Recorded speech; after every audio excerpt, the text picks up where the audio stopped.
여러분, 한 가지 이상한 현상이 있습니다. 요즘 마트에 가면 단백질 음료, 단백질 과자, 단백질 쉐이크가 넘쳐나고 있습니다. 그만큼 단백질의 중요성을 많은 분들이 알고 계시다는 뜻이죠. 그런데 참 이상합니다. 보건복지부와 질병관리청이 2025년에 발표한 한국인 영양소 섭취 기준을 보면 단백질 권장 비율이 기존보다 더 올라갔습니다. 그만큼 부족하다는 의미인데요. 더 놀라운 사실은 70대 이상 가운데 3분 중 1분이 하루 평균 필요량보다 적게 단백질을 드시고 계시다는 겁니다. 단백질을 챙겨야 한다는 정보는 넘쳐나는데 실제로는 여전히 부족하다니 대체 뭐가 문제일까요? 여기서 주목하셔야 할 점이 하나 더 있습니다. 혹시 근감소증이라는 말 들어보셨나요? 이제 이것은 단순히 나이 들면 근육이 줄어든다 정도의 이야기가 아닙니다. 2021년에 우리나라도 정식으로 질병 코드를 부여했습니다. 미국에서는 2016년에 이미 질병으로 인정했는데 그만큼 심각하다는 뜻이죠. 나이 탓이겠지 하고 그냥 넘기시면 안 됩니다. 왜냐하면 근감소증은 가만히 놔두면 점점 빠르게 진행되거든요. 40세부터 매년 1% 이상씩 근육이 줄어들기 시작하는데 60세가 넘으시면 그 속도가 더 빨라집니다. 80세가 되시면 전성기의 절반 수준밖에 남지 않는다는 연구도 있는데요. 절반이면 정말 많이 줄어든 겁니다. 하지만 다행인 건 지금이라도 제대로 관리하시면 이 속도를 크게 늦출 수 있다는 점입니다. 그런데 많은 분들이 아직도 근육이 빠지는 게 그저 나이 탓이라고 생각하십니다. 오늘 저는 이 근육이 사라지는 사건의 진짜 범인을 찾아보려 합니다. 용의자는 여러 명입니다. 어떤 용의자는 억울하게 누명을 쓰고 있고 어떤 용의자는 교묘하게 숨어 있습니다. 지금부터 하나하나 증거를 살펴보면서 진범을 밝혀내 보겠습니다. 먼저 왜 근육이 이렇게 중요한지부터 짚어드리겠습니다. 우리 몸의 근육은 단순히 힘을 쓰는 역할만 하는 게 아닙니다. 쉽게 비유하자면 근육은 몸 안의 거대한 에너지 창고라고 보시면 됩니다. 밥을 먹으면 포도당이 생기는데요. 이 포도당을 저장하는 곳이 바로 근육입니다. 창고가 넓으면 포도당이 잘 저장되지만 창고가 좁아지면 포도당이 갈 곳을 잃고 혈액 속을 떠돌게 됩니다. 그 결과가 바로 혈당 상승이고 나아가 당뇨 위험이 높아지는 겁니다. 그러니까 근육이 줄어든다는 건 단순히 팔다리에 힘이 없어지는 문제가 아니라 우리 몸 전체의 건강이 흔들리기 시작한다는 신호입니다. 근육에는 또 하나 잘 알려지지 않은 역할이 있습니다. 바로 면역 기능인데요. 단백질이나 아미노산이 부족하면 우리 몸의 면역세포인 T세포와 NK세포의 기능이 떨어진다고 합니다. 그래서 근육이 줄어들면 감기나 독감 같은 감염병에 더 자주 걸리게 되고 한번 걸리면 회복도 더디게 됩니다. 근육이 단순히 힘을 쓰는 기관이 아니라 우리 몸을 지키는 방패이기도 한 거죠. 혹시 요즘 들어 장을 보러 가시면 다리가 후들후들하거나 손주를 안아주시려다 팔에 힘이 안 들어가신 적 있으세요? 아니면 계단을 오를 때 예전만큼 수월하지 않다고 느끼신 적 있으세요? 이런 것들이 전부 근육이 줄어들고 있다는 신호일 수 있습니다. 실제로 대한정형외과학회에서 발표한 자료를 보면 65세 이상 남성 가운데 38%가 근감소증으로 진단될 정도로 흔하다고 합니다. 여성분들도 약 13%가 해당되셨는데요. 근감소증이 있으면 화장실 가기, 목욕하기, 요리하기 같은 기본적인 일상생활이 어려워지고 넘어졌을 때 크게 다칠 위험이 훨씬 높아집니다. 질병관리청 자료에 따르면 신체 손상으로 병원에 입원한 분들 가운데 약 78%가 65세 이상이시고 그중 넘어짐, 미끄러짐이 거의 60%를 차지했다고 합니다. 결국 근육이 약해지면 우리의 일상 자체가 위험해지는 겁니다. 대한영양학회에서는 체중 1kg당 1에서 1.2g의 단백질을 꼭 챙겨 드시라고 권장하고 있습니다. 예를 들어 체중이 65kg이신 분이라면 하루에 적어도 65에서 78g의 단백질을 드셔야 한다는 뜻인데요. 그런데 실제로 얼마나 드시고 계세요? 혹시 아침에 밥 한 공기에 김치만 곁들여 드시지는 않으세요? 그런 식사에는 단백질이 기껏해야 5에서 8g 정도밖에 안 됩니다. 점심도 비슷하시다면 하루 3끼를 합쳐도 권장량의 절반에도 못 미치실 수 있습니다. 사실 이건 의지의 문제가 아닙니다. 우리 세대가 먹어온 밥 중심의 식사 자체가 단백질이 부족하기 쉬운 구조거든요. 게다가 소고기 값은 올라가고 생선은 비싸고 씹기도 점점 힘들어지니 자연스럽게 단백질 섭취가 줄어들 수밖에 없습니다. 그래서 오늘은 비싼 고기 대신 우리 부엌에 이미 있는 것들로 이 문제를 해결하는 방법을 찾아보려 하는 건데요. 그 전에 먼저 왜 근육이 줄어드는지 그 범인부터 찾아야겠죠. 그리고 한 가지 더 중요한 점이 있는데요.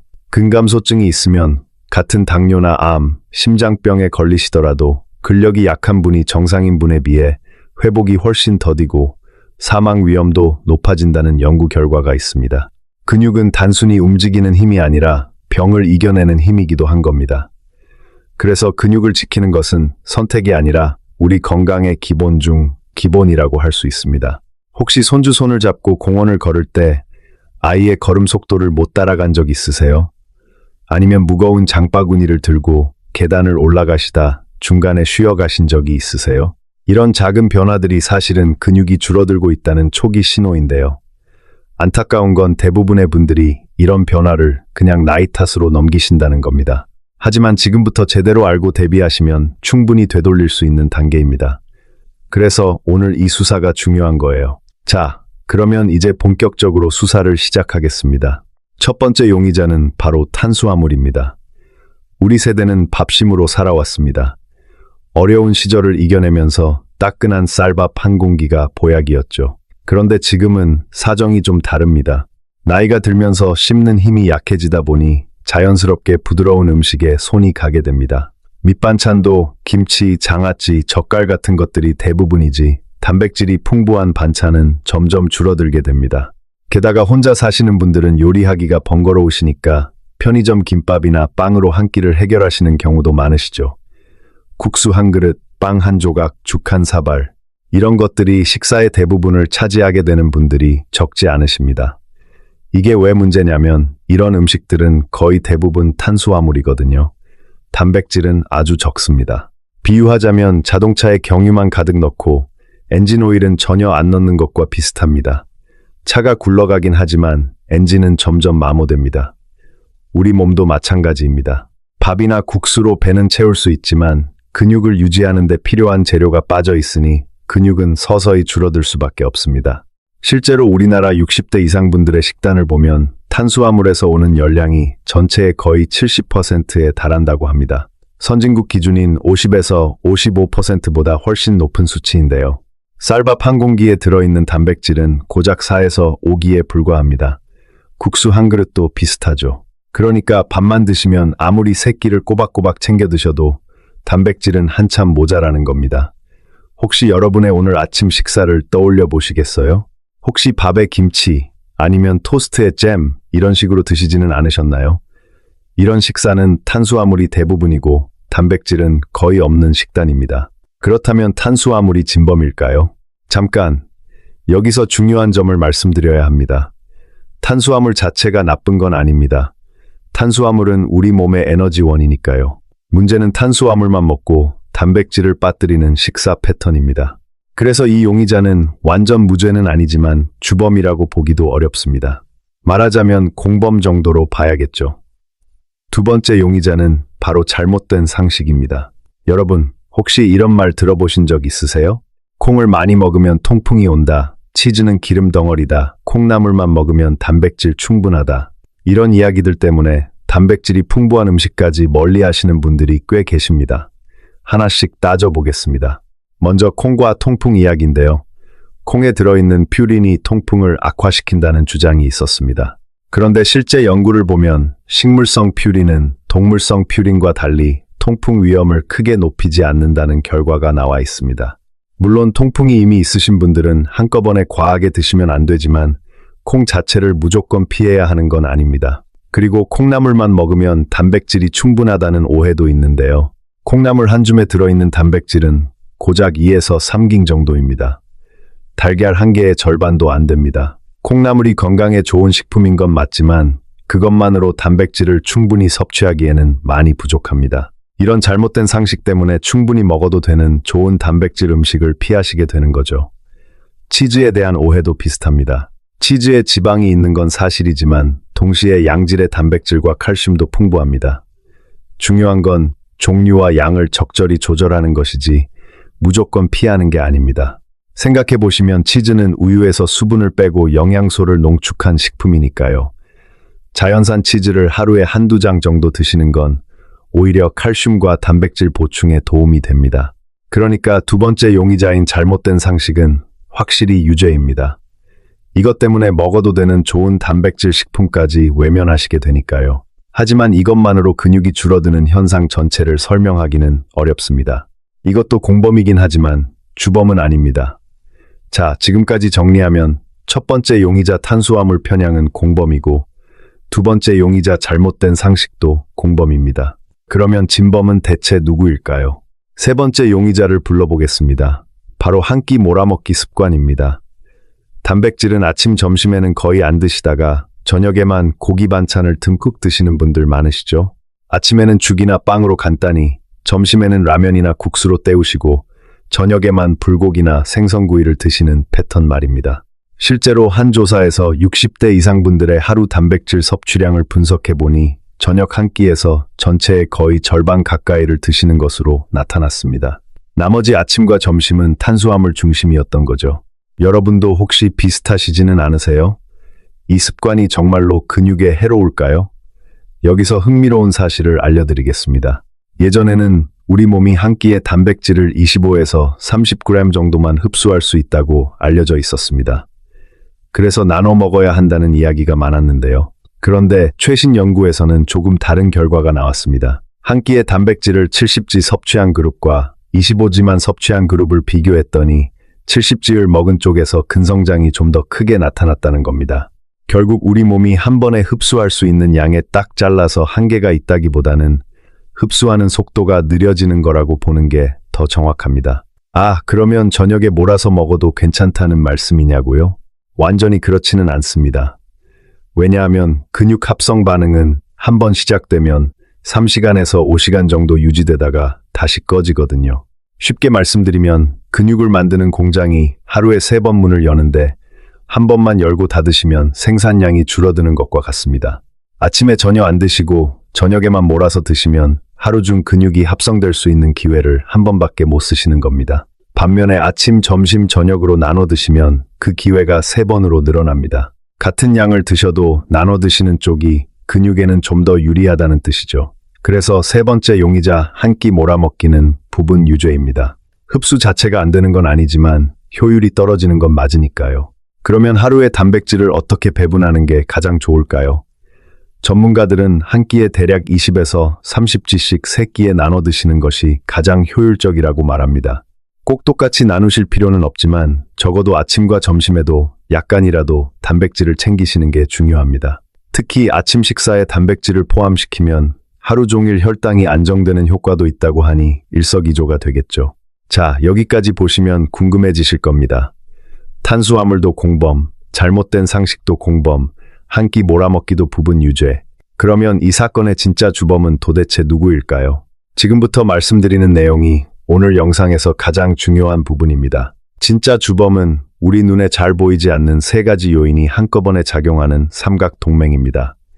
첫째는 우리 몸 안에 조용히 자리 잡은 만성염증입니다. 대한정형외과학회에서 2025년에 발표한 자료를 보면 근감소증의 원인으로 만성염증, 인슐린 저항성, 내분비계 기능 저하를 꼽고 있습니다. 나이가 들면 우리 몸속에 작은 불씨 같은 염증이 생기는데요. 이것이 바로 만성염증입니다. 별다른 증상은 없는데 몸 안에서 계속 타고 있는 셈이죠. 혹시 특별한 이유 없이 온몸이 뻐근하거나 피로가 잘 안 풀리신다면 이 만성염증의 영향일 수 있습니다.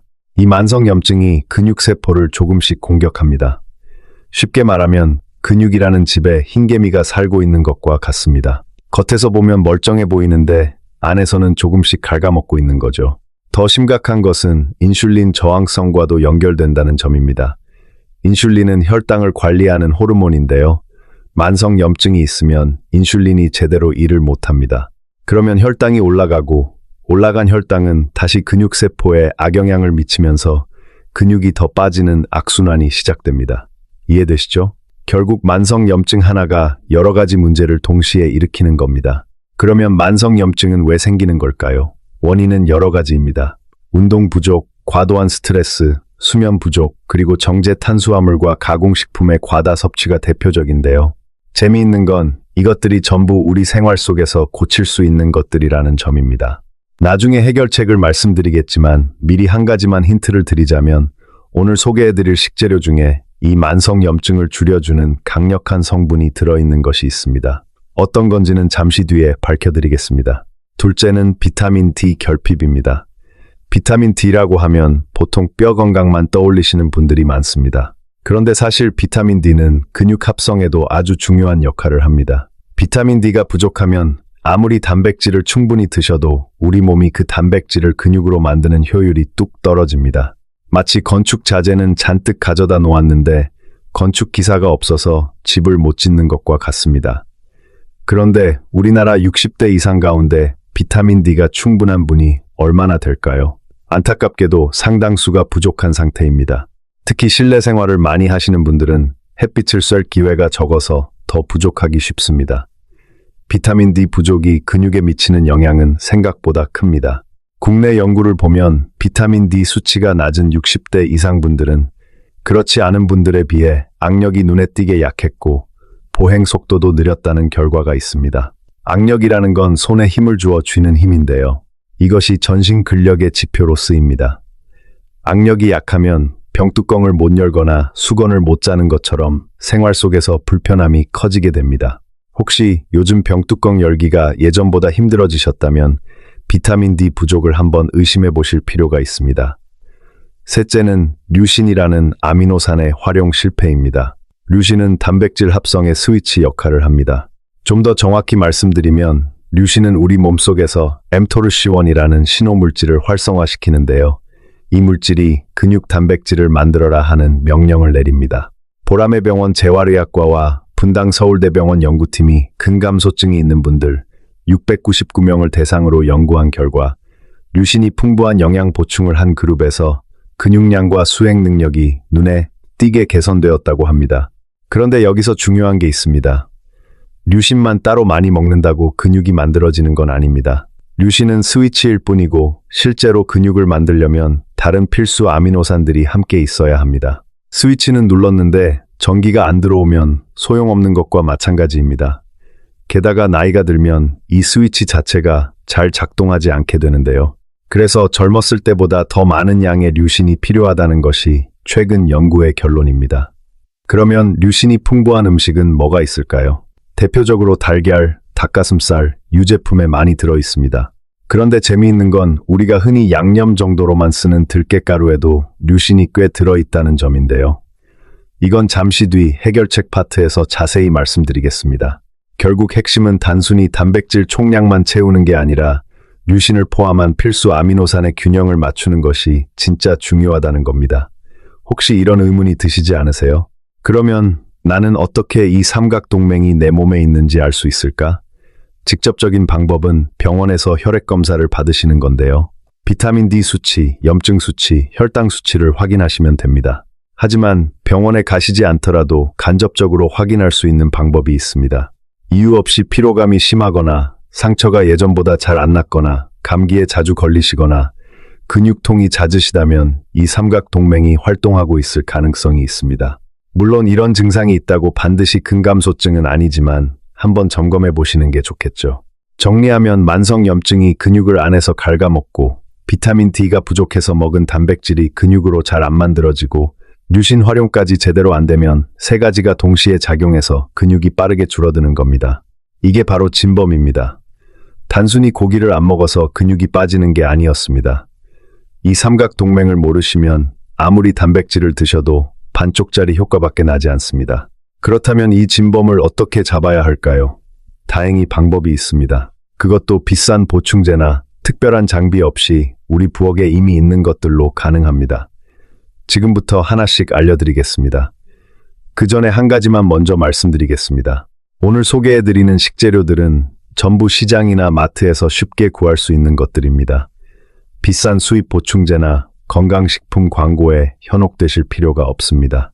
우리 전통 식재료 안에 이미 답이 있었는데 그동안 잘 몰랐을 뿐입니다. 할머니, 할아버지가 드시던 음식 속에 현대 과학이 찾아낸 영양소가 가득 담겨 있었다는 게 참 신기하지 않으세요? 주범을 잡으려면 세 가지 전략이 필요합니다. 만성염증을 줄이고 비타민 D를 채우고 류신을 포함한 필수 아미노산을 골고루 공급하는 것입니다. 놀라운 건 이 세 가지를 한꺼번에 해결할 수 있는 숨은 고단백 식재료들이 있다는 겁니다. 첫 번째 식재료는 들깨가루입니다. 들깨가루 하면 칼국수에 넣는 고소한 가루 정도로만 생각하시는 분들이 많으시죠? 그런데 들깨가루 밥숟가락으로 푹 떠서 한 큰술, 대략 10g 정도의 단백질이 2.3기 들어 있습니다. 두 큰술이면 삶은 달걀 한 개에 해당하는 단백질 양입니다. 양이 적어 보이시나요? 들깨가루의 진짜 가치는 여기서 끝이 아닙니다. 들깨에는 류신과 아르기닌이 콩보다 높은 비율로 들어 있습니다. 아까 말씀드린 근육 합성의 스위치인 류신이 들깨가루에 들어 있으니 스위치를 켜는 데 도움이 됩니다. 거기에 식물성 오메가3인 알파 리놀렌산이 풍부한데요. 이 성분이 바로 아까 말씀드린 만성 염증을 진정시키는 역할을 합니다. 연구 결과를 보면 알파 리놀렌산을 꾸준히 섭취한 분들은 근육이 빠지는 위험이 약 18% 정도 낮았다고 합니다. 거기에 칼슘과 마그네슘까지 함께 들어있으니 근육과 뼈를 동시에 챙기는 든든한 식재료입니다. 활용법도 간단합니다. 미역국이나 된장국에 불 끄기 직전에 한 큰술 넣으시면 됩니다. 또 무가당 요거트에 뿌려 드셔도 좋고 나물 무칠 때 살짝 섞어 넣으셔도 고소한 맛이 살아납니다. 다만 한 가지 주의하실 점이 있는데요. 들깨가 중증 알레르기를 유발하는 원인 식품 중 하나로 확인되었습니다. 그래서 평소 들깨를 많이 드시지 않았던 분들은 처음에 작은 술반 정도만 드시고 몸에 반응이 없는지 확인하시는 게 좋습니다. 하루 큰 술 한두 개면 충분하고 3숟가락 이상은 칼로리가 살짝 과해질 수 있으니 적당히 드셔주세요. 혹시 들깨가루를 어디서 구해야 하나 걱정되시는 분 계세요? 시장이나 대형마트 양념 코너에 가시면 쉽게 찾으실 수 있습니다. 보통 한 봉지에 3,000원에서 5,000원 정도면 구할 수 있는데요. 한 봉지면 한 달은 넉넉히 드실 수 있으니 가성비가 정말 좋습니다. 개봉하신 후에는 밀봉해서 냉장 보관하시면 고소한 맛이 오래 유지됩니다. 들깨가루가 입자가 고와서 어떤 음식에 넣어도 식감을 해치지 않는다는 것도 장점입니다. 두 번째 식재료는 멸치가루입니다. 멸치하면 국물 낼 때 쓰는 재료로만 생각하시기 쉬운데요. 멸치 20기, 그러니까 한 줌 정도의 단백질이 무려 13기나 들어 있습니다. 비유하자면 조그만 멸치 한 줌에 닭가슴살 반덩이 정도의 단백질이 숨어 있는 겁니다. 여기에 우유 2컵 분량에 해당하는 칼슘까지 들어 있으니 근육과 뼈를 한꺼번에 챙길 수 있는 식재료입니다. 그런데 멸치를 드실 때 신경 써야 할 게 나트륨입니다. 멸치가 짜다 보니까 반찬으로 드실 때 밥을 너무 많이 먹게 되거든요. 이걸 해결하는 방법이 있습니다.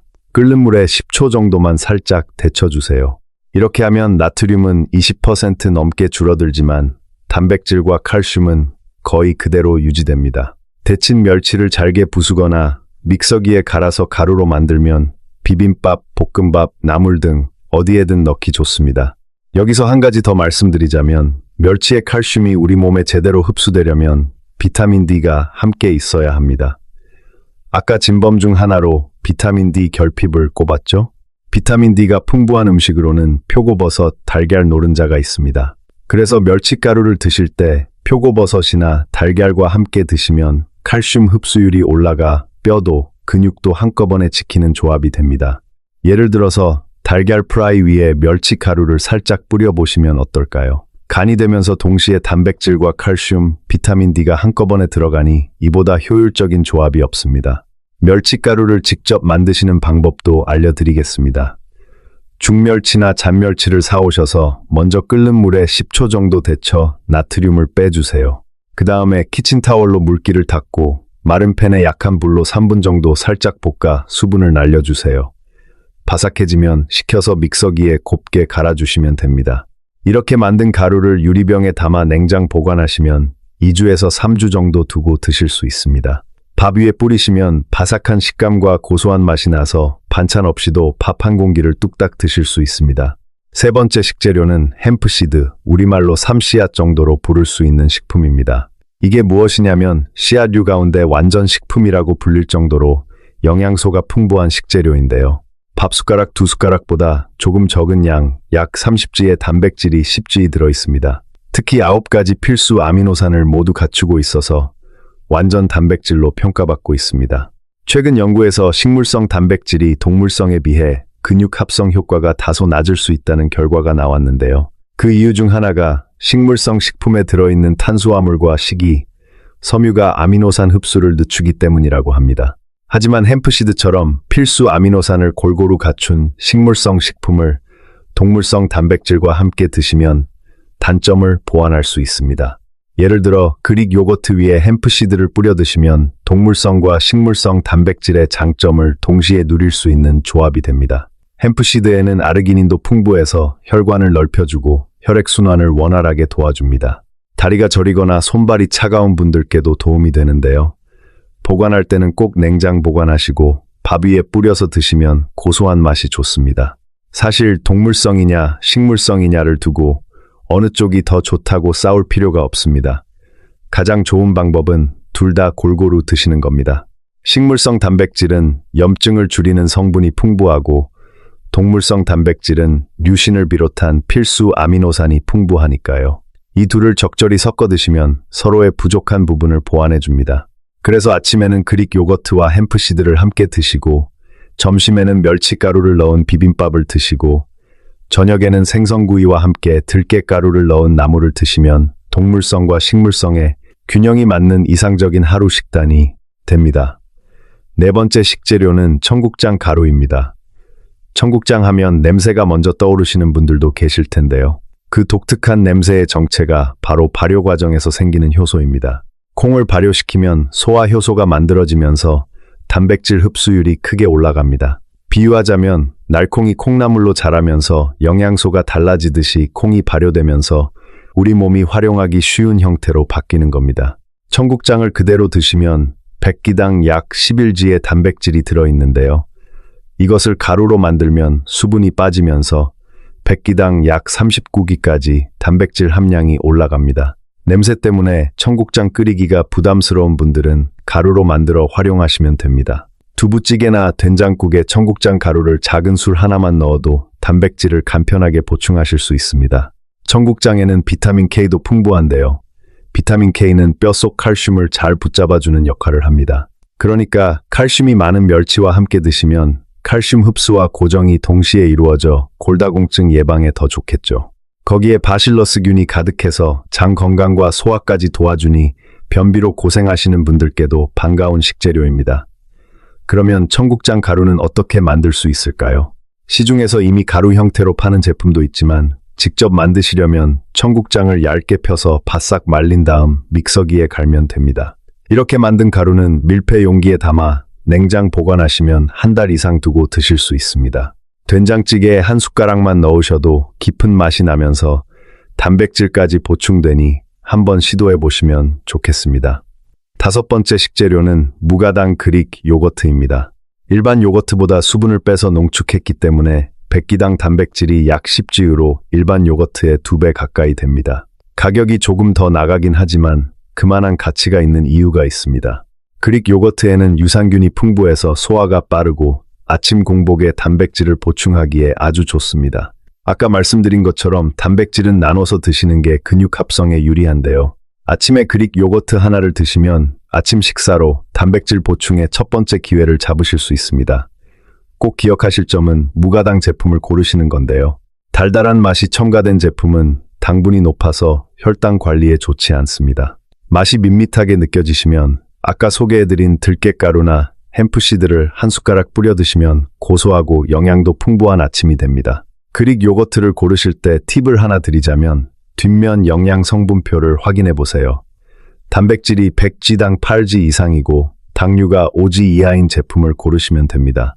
요즘은 편의점에서도 무가당 그릭 요거트를 쉽게 찾으실 수 있으니까 장 보실 때 한번 살펴보시면 좋겠습니다. 마지막으로 건새우도 빠뜨릴 수 없습니다. 건새우는 말린 상태에서 100개당 단백질이 무려 55g이나 됩니다. 거의 단백질 덩어리라 해도 과언이 아닙니다. 거기에 지방이나 탄수화물은 아주 적어서 살찔 걱정도 덜합니다. 다만 짠맛이 강하기 때문에 미지근한 물에 2분 정도만 담갔다가 물기를 빼고 야채와 함께 볶아 드시면 짠맛은 줄이면서 맛은 살아나는 반찬이 됩니다. 특히 건새우를 볶으실 때 채소를 넉넉히 넣어주시면 식이섬유와 비타민까지 함께 챙길 수 있으니 일석이조입니다. 건새우에는 또 하나 좋은 점이 있는데요. 바로 키토산 성분이 들어있다는 겁니다. 새우 껍데기에 풍부한 키토산은 혈중 콜레스테롤을 낮추는 데 도움이 된다고 알려져 있습니다. 콜레스테롤 때문에 고기를 멀리 하시는 분들이 계신데요. 건새우는 콜레스테롤 걱정 없이 단백질을 보충할 수 있는 좋은 대안입니다. 한 줌만 볶아도 밥 반찬으로 충분하고 바삭한 식감에 고소한 맛까지 있어서 한번 드셔보시면 자꾸 손이 가실 겁니다.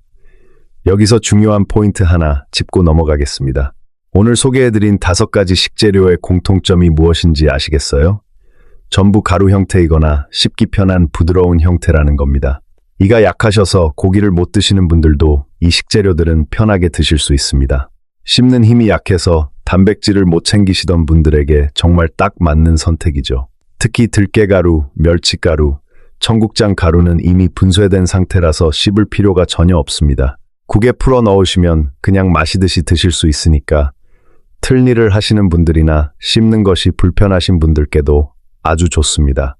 거기에 하나하나가 단백질만 있는 게 아니라 염증을 줄이는 오메가3, 뼈를 지키는 칼슘, 장 건강을 돕는 유산균이나 바실러스균까지 갖추고 있습니다. 아까 말씀드린 삼각동맹의 주범들을 여러 방향에서 동시에 잡아주는 셈이죠. 자, 지금까지 5가지 숨은 고단백 식재료를 살펴봤는데요. 잠깐 다시 한번 정리해드리겠습니다. 들깨가루는 류신과 오메가3으로 염증을 줄이면서 근육 합성 스위치를 켜줍니다. 멸치가루는 칼슘과 단백질을 동시에 보충합니다. 햄프시드는 필수 아미노산이 골고루 들어있는 완전 단백질입니다. 청국장 가루는 발효의 힘으로 단백질 흡수율을 높이고 장 건강까지 챙깁니다. 그릭 요거트는 아침 단백질 보충에 최적입니다. 건새우는 지방 없이 단백질만 듬뿍 담고 있습니다. 따라오고 계시죠? 이제 중요한 것은 실천입니다. 아무리 좋은 정보를 아셔도 실천하지 않으시면 소용이 없으니까요. 그런데 5가지 식재료를 매일 다 챙겨 먹으라고 하면 너무 복잡하시죠? 그래서 아주 간단한 실천법을 알려드리겠습니다. 핵심은 딱 한 가지입니다. 매 끼니마다 이미 드시는 음식에 단백질 한 숟가락을 더하는 겁니다. 새로운 레시피를 배우실 필요가 없습니다. 그냥 평소대로 드시면서 한 숟가락만 톡 얹으시면 됩니다. 아침에는 따뜻한 국에 들깨가루 한 큰술을 넣으세요. 아니면 그릭 요거트에 햄프시드를 뿌려 드셔도 좋습니다. 점심에는 밥 위에 멸치가루를 작은 술 하나 뿌리시거나 나물에 들깨가루를 살짝 섞어주세요. 저녁에는 국이나 찌개에 청국장 가루를 넣거나 건새우 볶음을 반찬으로 올려주세요. 이렇게 끼니마다 한 숟가락씩 더하시면 하루에 대략 10에서 15개의 단백질을 추가로 보충하실 수 있습니다. 앞서 70대 이상 3분 중 1분이 단백질이 부족하다고 말씀드렸죠. 이 한 숟가락 습관이면 그 부족한 양을 상당 부분 채우실 수 있습니다. 돈이 많이 들지도 않고 특별한 준비도 필요 없습니다. 냉장고 한편에 이 가루들을 넣어두시고 생각날 때 한 숟가락씩 넣으시면 됩니다. 쉽죠? 혹시 그래도 좀 더 구체적으로 알고 싶으신 분들을 위해서 일주일 예시를 간단히 말씀드려 보겠습니다. 월요일 아침에는 된장국에 들깨가루를 넣으세요. 화요일에는 그릭 요거트에 햄프시드를 뿌려보세요. 수요일에는 비빔밥에 멸치가루를 넣으세요. 이런 식으로 돌아가면서 하시면 매일 같은 맛이 아니라 변화가 있어서 질리지 않으시고 다양한 영양소를 골고루 보충하실 수 있습니다. 중요한 건 매일 완벽하게 하시는 게 아니라 꾸준히 조금씩 하시는 겁니다. 하루 빼먹으셨다고 포기하지 마시고 다음날 다시 한 숟가락 넣으시면 됩니다. 그리고 하나 더 팁을 드리자면 식사하실 때 단백질이 들어간 반찬을 먼저 드시는 습관을 들이시면 좋습니다. 밥이나 국수를 먼저 드시면 배가 금방 차서 단백질 음식을 못 드시게 되거든요. 반대로 단백질 반찬을 먼저 드시면 포만감이 오래 유지되면서 탄수화물 섭취량도 자연스럽게 줄어듭니다. 이것은 혈당 관리에도 도움이 되는 방법입니다.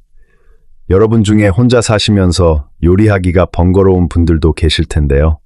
그런 분들께는 더 간단한 방법이 있습니다. 두부를 사오셔서 그냥 한 모를 전자레인지에 1분 데워 드시면 됩니다. 간장 살짝에 참기름 한 방울이면 훌륭한 단백질 반찬이 됩니다. 두부 반 모의 단백질이 약 15끼니 한 끼 단백질 목표의 절반을 간단히 채우실 수 있습니다. 또 한 가지 중요한 게 있습니다. 아까 비타민 D가 진범 중 하나라고 말씀드렸는데요.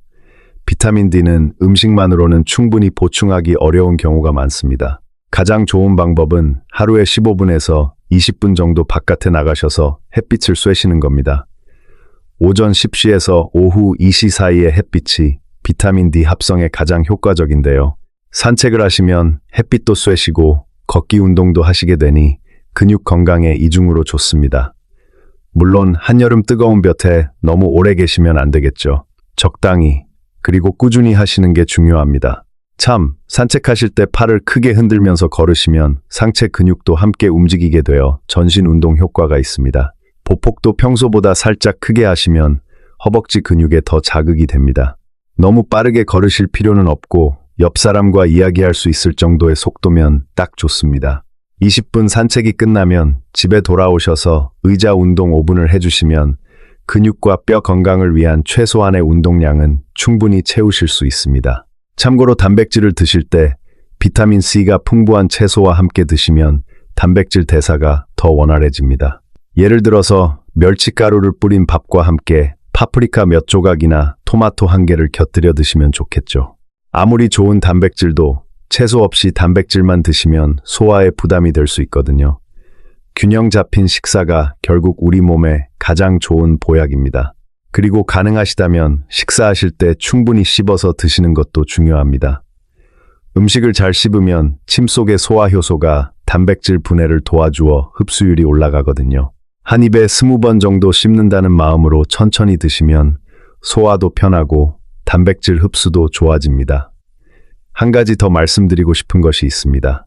요즘 살을 빼야 한다고 밥을 확 줄이시는 분들이 계십니다. 물론 체중 관리는 중요하지만 문제는 음식량만 줄이시다 보면 근육까지 함께 빠질 수 있다는 겁니다. 이것을 마른 비만이라고 하는데요. 겉으로는 날씬해 보이는데 실제로는 근육은 줄고 지방은 그대로인 상태입니다. 이러면 오히려 건강이 더 나빠질 수 있습니다. 살을 빼실 때도 단백질은 반드시 챙기셔야 합니다. 그리고 앞서 진범 중 하나로 만성염증을 꼽았는데요. 만성염증을 줄이려면 음식도 중요하지만 가벼운 운동도 함께 하시는 게 좋습니다. 무거운 것을 들 필요 없습니다. 의자 하나만 있으면 집에서 충분히 하실 수 있는데요. 의자를 잡고 앉았다 일어나기를 10회씩 해보세요. 이것 하나만 매일 꾸준히 하셔도 허벅지 근육이 유지되는데 큰 도움이 됩니다. 여기에 의자를 잡고 까치발 들기를 10회 더 하시면 종아리 근육까지 챙길 수 있습니다. 좀 더 하실 수 있는 분들은 의자를 잡고 옆으로 다리 들기를 양쪽 각 10회씩 해보세요. 이건 엉덩이 근육과 허벅지 바깥쪽 근육을 강화해서 걸을 때 균형을 잡아줍니다. 넘어지는 것을 예방하는데 아주 효과적인 동작입니다. 이 세 가지 의자 운동만 매일 하시면 하체 근육의 주요 부위를 거의 다 커버할 수 있습니다. 하루에 5분이면 충분합니다. 무리하실 필요 전혀 없고 본인 체력에 맞게 천천히 하시면 됩니다. 다만 무릎이나 관절에 통증이 있으시거나 기저질환이 있으신 분들은 운동을 시작하시기 전에 반드시 전문의와 먼저 상담하시는 게 안전합니다. 여러분, 오늘 알려드린 내용을 한 번에 다 실천하시려고 하면 부담이 되실 수 있습니다. 그래서 제가 가장 쉬운 시작 방법을 하나만 말씀드리겠습니다. 내일 아침부터 딱 한 가지만 해보세요. 아침국에 들깨가루 한 숟가락을 넣는 겁니다. 이것만 먼저 습관으로 만드세요. 일주일 정도 하시면 자연스러워지실 거예요. 그 다음에 점심에 멸치가루 뿌리기를 추가하시고 그 다음에 저녁에 청국장 가루 넣기를 추가하시면 됩니다. 한 번에 5가지를 다 하시려고 하시면 어렵지만 하나씩 천천히 더해가시면 한 달 안에 전부 습관이 됩니다. 운동도 마찬가지입니다. 처음부터 10회씩 하시려고 하지 마시고 의자에서 앉았다 일어나기 5회로 시작하세요. 힘드시면 3회도 괜찮습니다. 중요한 건 매일 하는 겁니다. 며칠 하시다 보면 몸이 가벼워지시는 게 느껴질 겁니다. 그때 조금씩 횟수를 늘려 나가시면 됩니다. 우리 세대는 어려운 시절을 이겨낸 분들이시잖아요. 의자 운동 5회쯤은 아무것도 아닙니다. 할 수 있습니다. 자, 오늘 내용을 마무리하면서 이 사건의 수사 결과를 정리해 드리겠습니다. 우리 근육이 줄어드는 사건의 용의자는 여러 명이었습니다. 첫 번째 용의자 탄수화물 편향은 공범이었습니다. 밥이나 국수로만 식사를 하면 단백질이 빠지니까요. 두 번째 용의자 잘못된 상식도 공범이었습니다. 콩이 통풍을 일으킨다는 오해 때문에 좋은 단백질까지 피하게 되니까요. 세 번째 용의자 한 끼 몰아먹기는 부분 유죄였습니다. 흡수는 되지만 근육 합성의 기회를 줄이니까요. 그리고 진짜 주범은 만성염증, 비타민 D 결핍, 류신 활용 실패가 만든 삼각동맹이었습니다. 이 세 가지가 동시에 작용하면 아무리 단백질을 드셔도 근육은 계속 줄어듭니다. 이 주범을 잡는 방법도 알려드렸습니다. 들깨가루의 오메가3으로 염증을 잡고 멸치가루와 비타민 D가 풍부한 음식을 함께 드셔서 칼슘 흡수를 높이고 햄프시드와 청국장 가루로 필수 아미노산을 골고루 보충하고 그릭 요거트로 아침 단백질을 챙기고 건새우로 저지방 고단백을 실천하시면 됩니다. 그리고 매 끼니마다 한 숟가락만 더하시면 부족한 단백질을 자연스럽게 채우실 수 있습니다. 여기에 하루 15분 햇빛 산책과 의자 운동 5분을 더하시면 우리 근육을 지키는 데 충분합니다. 오늘 이 영상이 도움이 되셨다면 좋아요를 눌러주시고 아직 구독을 안 하신 분들은 구독도 함께 부탁드립니다. 알림 설정까지 해주시면 새로운 건강 정보를 놓치지 않으실 수 있습니다. 주변에 근육이 빠지는 것 때문에 걱정하시는 분이 계시다면 이 영상을 공유해 주시면 정말 큰 도움이 될 겁니다. 댓글로 여러분이 평소에 즐겨 드시는 단백질 음식이 있으시면 알려주세요. 서로에게 좋은 정보가 됩니다. 사실 오늘 이 영상을 끝까지 보신 것 자체가 대단하신 겁니다. 이미 건강에 관심을 가지고 계시다는 뜻이니까요.